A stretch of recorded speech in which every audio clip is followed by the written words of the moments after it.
Gagawa tayo ngayon ng dak galbi.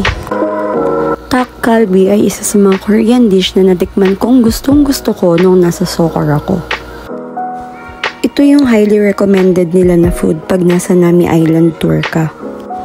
Kung bakit, hindi ko din alam. 13,000 Korean won ang serving yan. Good for tuna. Ngayon, magsimula na po tayong magluto. Disclaimer lang, hindi po ako expert.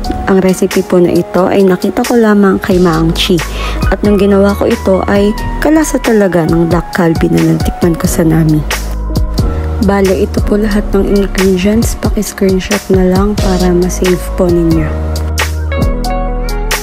So, bale, marinated ng magdamag yung chicken dyan. Binabad ko lang sa may milk, soy sauce, paminta. Yung pinaka-sauce naman niya, pinaghalo-halo ko lang yung garlic, ginger, soy sauce, gochugaru, paminta, tsaka rice syrup. Kung walang rice syrup, pwedeng gumamit ng honey.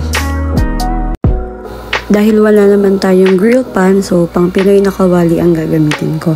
So, yan, inalagay ko muna yung repolyo. Sunod naman natin ang kamote. Ilagay na din natin yung sibuyas. Gumamit nga din pala ako dyan ng white onion. So yan, lagay na din natin yung tok or yung Korean rice cake.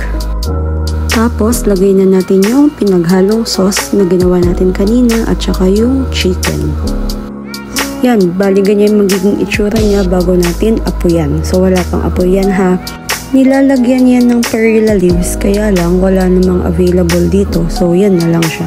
Tapos yan, naglagay ako ng tubig para siguradong maluluto yung ating chicken at yung kamote. Pwede nang apoyan pa ganyan. Tapos yan, maya't maya ang halo dapat para hindi dumikit sa kawali. Tapos yan, may nilagay din pala akong sili para may kulay lang.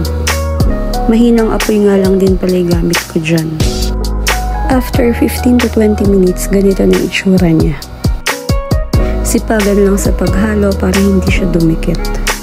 Tikman mo pag malambot na yung kamote at luto na yung chicken, pwede mo nang patayin yung apoy.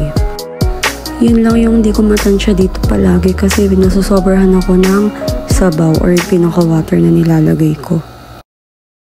Pero di naman masasayang pag madami yung sabaw kasi lalagyan natin yan ng kanin, hahalo-haluin natin yung kanin na yan, lalagyan natin ng kim. Yung kim nga pala yan, yung pinaka-black na yan, yan yung kim na tinatawag or yung seaweed. Tapos yan, haluin lang ng maganda yan, ready to serve na. Wala pala akong picture ng naluto ko na yan, so yan na yan. Thank you for watching, sana may natutunan kayo.